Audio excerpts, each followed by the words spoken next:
성자와 성령의 이름으로 말씀드립니다. 아멘. 네, 오늘 하나님 아버지의 귀한 초대를 받으시고 아멘으로 응답하시면서 오늘 이 자리에 아버지의 집에 오신 여러분을 예수님의 이름으로 환영하고 축복합니다. 아멘. 오늘 예수님께서 복음을 전하셨다고 하셨는데요. 복음을 들은 우리들로서 서로 옆에 분들에게 복을 한번 빌어주시죠. 복 많이 받으세요. 복 많이 받으세요. 복 많이 받으세요. 복 많이 받으세요. 복음의 사람들이 다 되시기를 바랍니다. 복음의 사람들이 다 되세요. 네.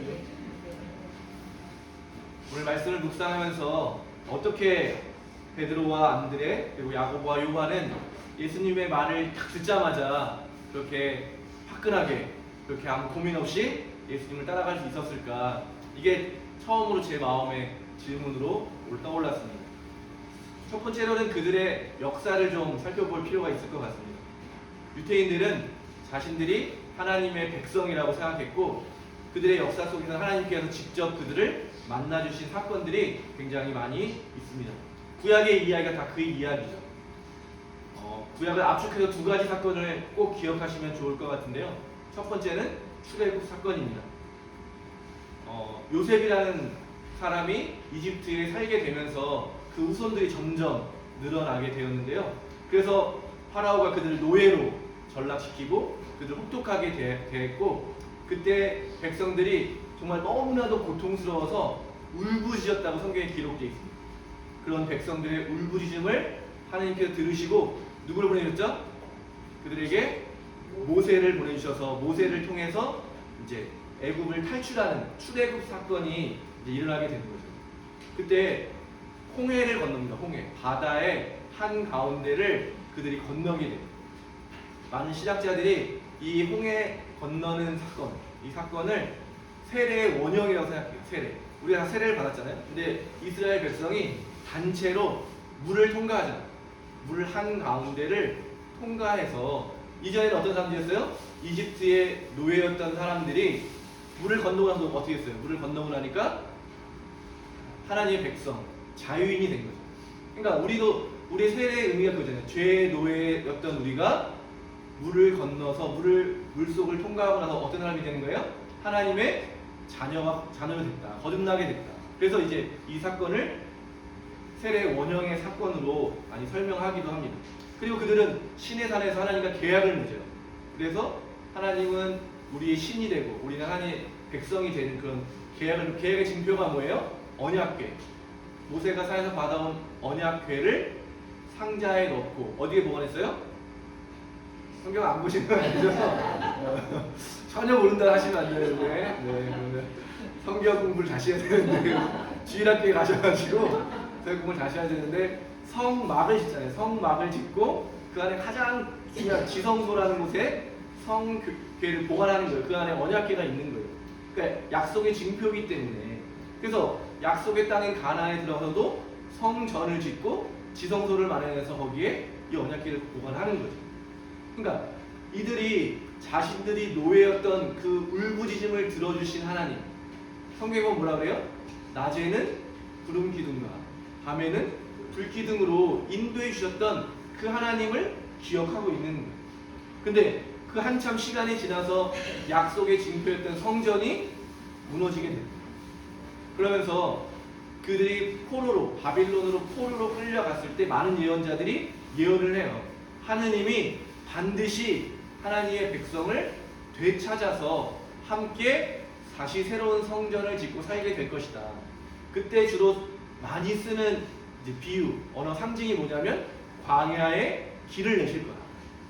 저 광야에 길을 내셔서 아주 대로를 내셔서 우리가 돌아오는데 아무런 불편함이 없도록 큰 길을 만들어 주실 거다. 그리고 광야에 물이 흐르게 해서 광야가 동산이 될 것이다. 그러니까 그들의 멸망한 상태를 다시 회복시키시는 하나님에 대한 이야기를 많은 예언자들이 한 거예요.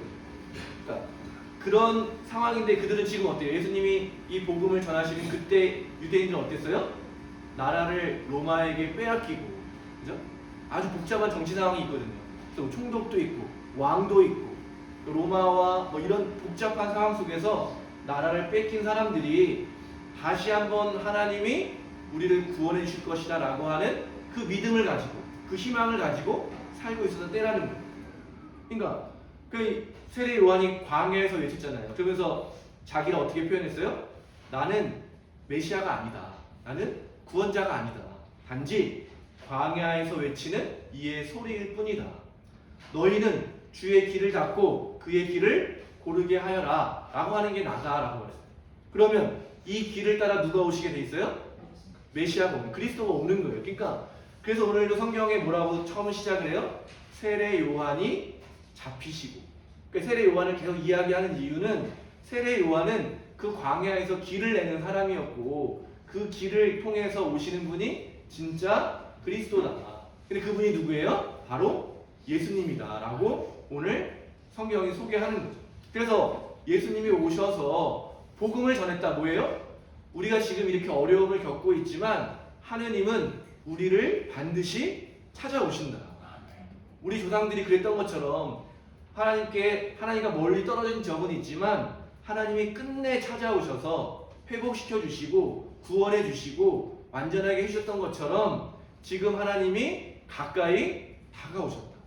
그러니까 이 복음을 듣고 너희들의 행실을 회개하고 주님께로 돌아와라. 이 말씀을 하셨다는 이야기가 오늘 함께 읽은 복음의 이야기입니다. 그러니까 그 소식을 들었던 사람들 중에 예수님의 초청을 받은 사람들이 예수님을 따라간 거죠.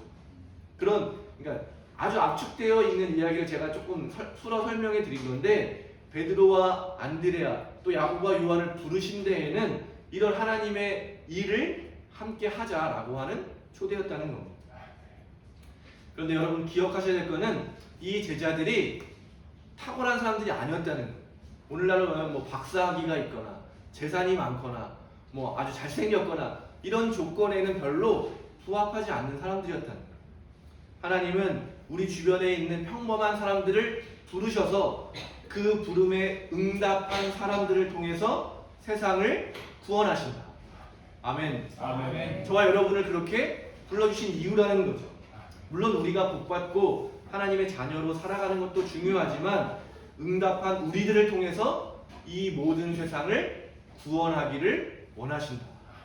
그러니까 우리는 그 부름의 그 믿음을 가지고 이 자리에 나와 있는 것입니다.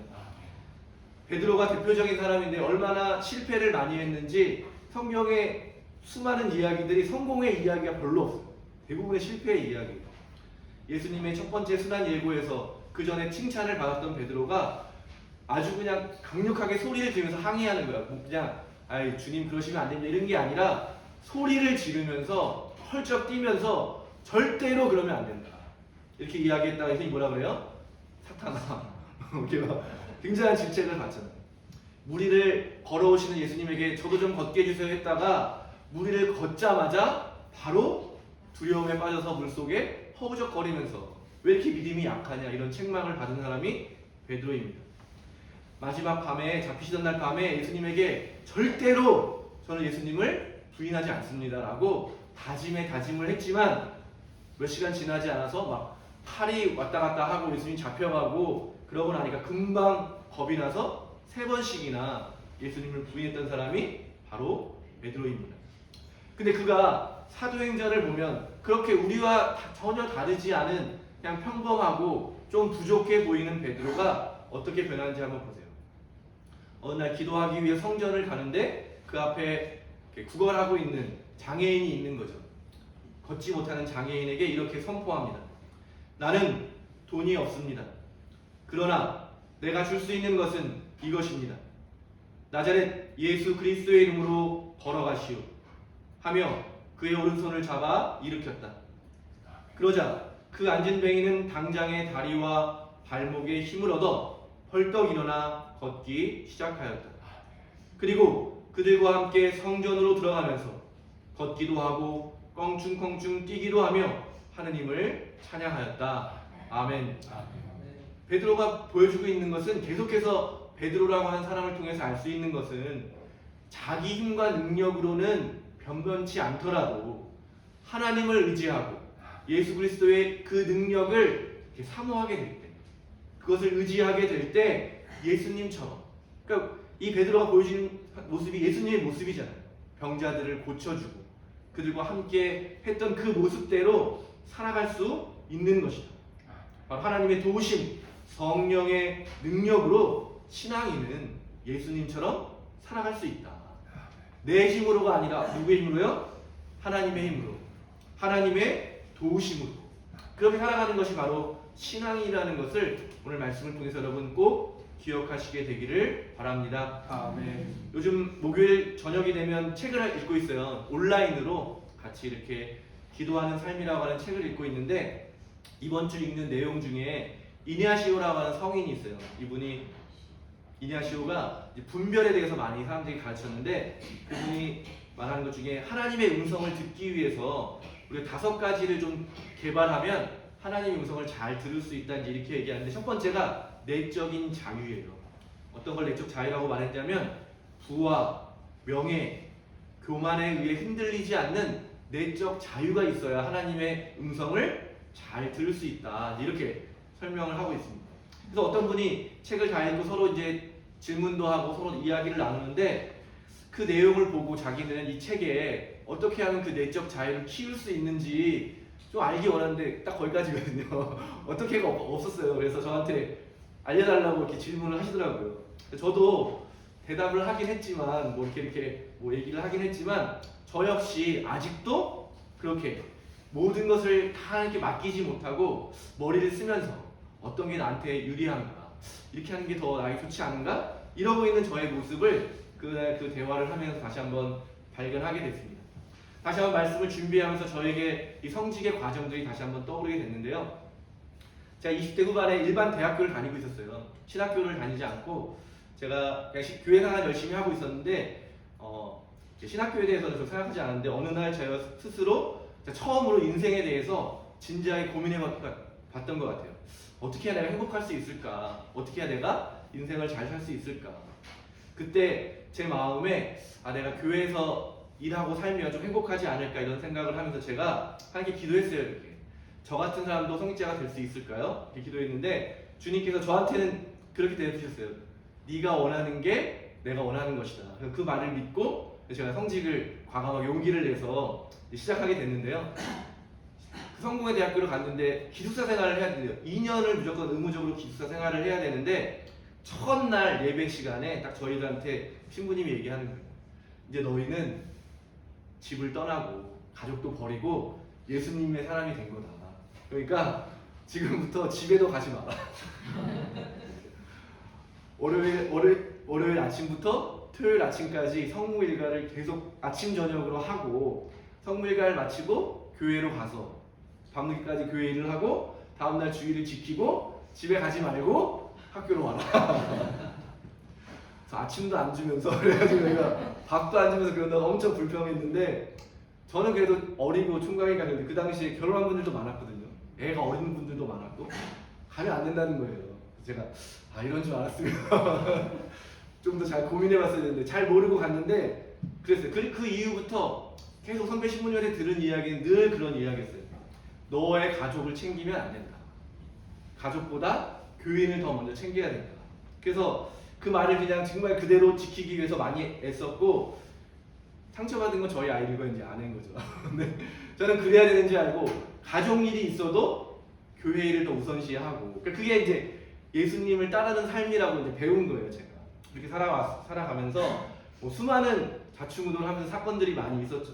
뭐 부모님을 챙기는 건 당연히 못하는 거고 부모님도 당연히 그냥 성취가 됐으니까 이렇게 생각을 하시고 있었고 그러면서 제가 정말 하나님을 따른다고 하는 것, 제가 성직자로 살아가는 것은 그렇게 정말 엄격한 기준 안에서 힘들게 또 가족들을 힘들게 하면서도 배우게 된 것은 물론 그 과정에 좀 잘못된 것도 있다고 생각은 드는데 그럼에도 그렇게 선배 신부님들이 엄격하게 우리를 교육했던 이유는 내 힘으로 내 마음대로 사는 것이 아니라 하느님을 의지하고 하나님께 모든 것을 더 맡겨드려야 된다는 것을 가르쳐주고 싶지 않았을까. 그 지금은 이제 버리라고 하는 것이라고 표현하기보다는 하느님께 맡기는 삶. 그게 더 올바른 말이 아닐까. 성직자로 살아가면서 계속해서 내 뜻대로 할 때는 잘 되지 않는 경험을 많이 하게 됐습니다. 그리고 하나님을 의지하고 하나님을 더 우선으로 생각하게 됐을 때 제 삶에 일어나는 많은 은혜들을 경험하게 되었습니다. 성직자로 살아가는 저뿐만 아니라 그리스도교 신앙인은 바로 다 비슷한 것으로 비슷하게 적용할 수 있지 않을까. 내 뜻이 아니라 하나님의 뜻을 따르는 삶. 내가 내 힘대로 내 마음대로 사는 것이 아니라 오늘 모든 것을 버리고 예수님을 따랐던 제자들처럼 예수님에게 맡겨드릴 때 하나님은 그것을 기쁘게 받아주시고 그것을 거룩하게 하신 후에 다시 우리에게 더 큰 축복으로 돌려주시는 것이 아닐까. 그걸 우리는 은혜의 삶이라고 표현하는 것이고 사실 두렵고 하기 어려운 일이라는 거죠.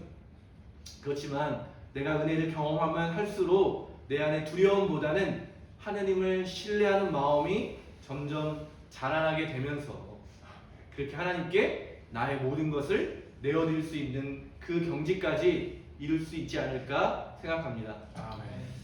성경은 어느 부자가 예수님께 어느 날 찾아와요. 제가 어떻게 하면 영원한 생명을 구원을 얻고 영원한 생명을 얻을 수 있겠습니까? 예수님이 말씀하시죠. 단순하게 율법을 잘 지키면 된다. 율법은 잘 지키고 있습니다. 그러면 딱 한 가지가 부족한데 네가 가진 것을 다 팔아서 가난한 사람에게 나누어주고 너는 나를 따라가. 근데 그 청년이 아주 부자였기 때문에 슬퍼하면서 예수님을 떠나갔다 이렇게 기록하고 있습니다. 그때 예수님이 아주 유명한 말씀하시죠. 부자가 하늘나라에 들어가는 것은 낙타가 바늘길을 빠져나가는 것보다 훨씬 어렵다. 그 주변에 있던 사람들이 다 놀라는 거예요. 그러면 누가 하늘나라에 들어갈 수 있는가? 그때 베드로가 또 나섭니다. 베드로가 항상 나서잖아요. 그럼 주님 보시다시피 저희는 모든 것을 다 버리고 주님을 따르지 않았습니까? 그럼 저희는 어떻습니까? 얘기하니까 그 베드로에게 예수님이 이렇게 얘기해 주십니다. 나는 분명히 말한다. 누구든지 나를 위하여 또 복음을 위하여 집이나 형제나 자매나 어머니나 아버지나 자녀나 토지를 버린 사람은 현세에서 박해도 받겠지만 집과 형제와 자매와 어머니와 자녀와 토지의 복도 100배나 받을 것이며 내세에서는 영원한 생명을 얻을 것이다. 아멘. 아멘. 여러분, 우리의 생각과 우리의 지식, 우리의 감정을 신뢰할 수 없고 저는 말씀이 능력이라고 믿습니다. 아멘. 우리가 의지할 수 있는 것은 바로 말씀이라고 저는 믿습니다. 아멘. 사랑하는 교회 여러분, 주님의 말씀을 들으시고 주님의 말씀을 믿으시고 주님의 말씀을 의지하시기를 바랍니다. 아멘. 정말 제가 무식한 방법으로 집을 떠나고 지배를 가지 못하고 이런 방식으로 우리에게 알려주고 싶었던 선배 신부님들의 그 의미가 뭐겠습니까? 버린다는 것이 아니라 주님 안에서 새로운 관계를 맺게 되는 거겠죠. 내 뜻대로 내 마음대로 하겠다는 것이 아니라 하나님께 내가 맡겨드리게 될 때 그거를 버린다는 말로 표현한다고 저는 생각합니다. 주님 앞에 다 모든 것을 내어드릴 때 주님께서 그 모든 것을 축복으로 채워줄 줄로 믿습니다. 아멘. 100배의 복으로 돌려주시겠다고 하시는 예수님의 말씀을 믿으시기 바랍니다. 아멘. 여러분의 일을 하나님께 맡기시기 바랍니다. 아멘. 여러분의 사랑하는 사람들을 하나님께 맡기시기를 바랍니다. 아멘. 세상은 이를 어리석다고 말하는 거죠. 어떻게 하나님이 그럴 수 있는?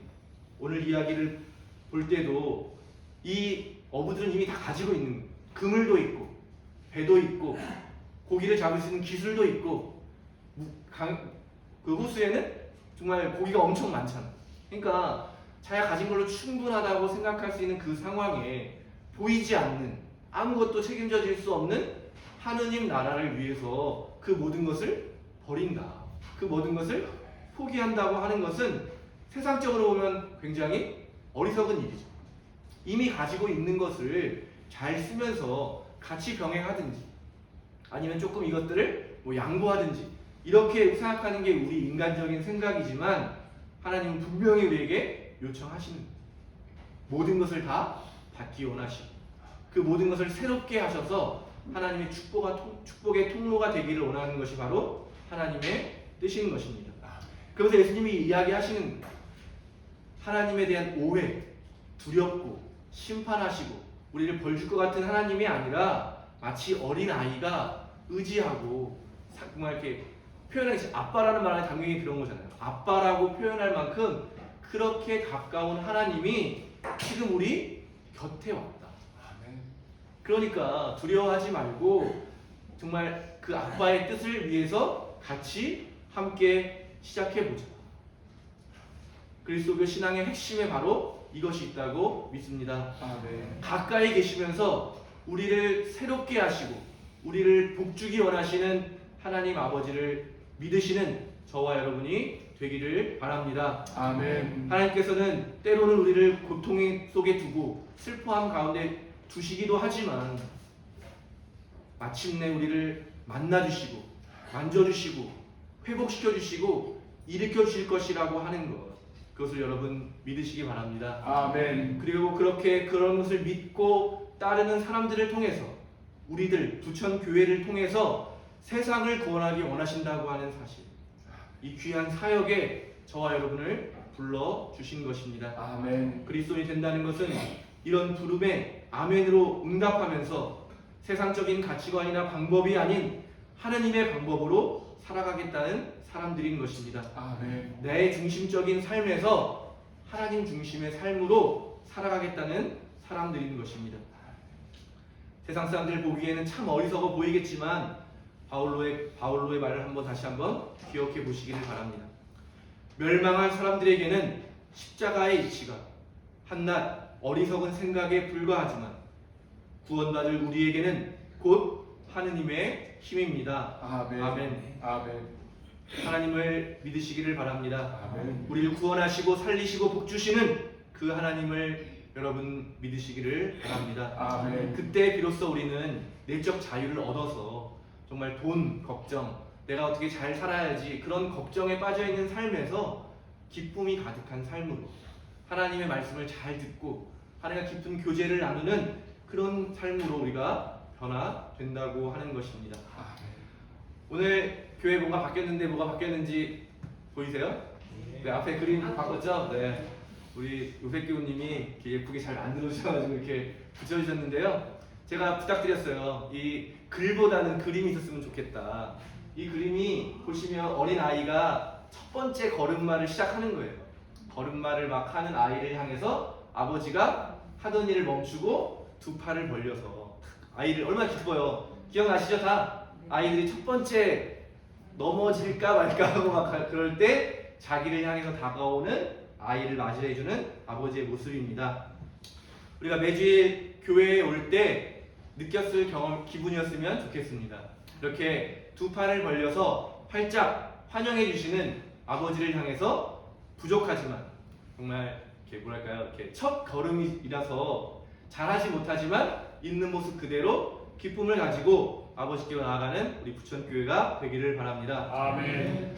한없이 너른 품으로 우리를 날마다 반겨주시는 하나님을 믿으면서 기쁜 마음으로 주님께 한 걸음 나아가는 우리 기쁜 부천교회가 되기를 예수님의 이름으로 축원드립니다. 아멘. 성부와 성자와 성령의 이름으로 말씀드렸습니다. 아멘.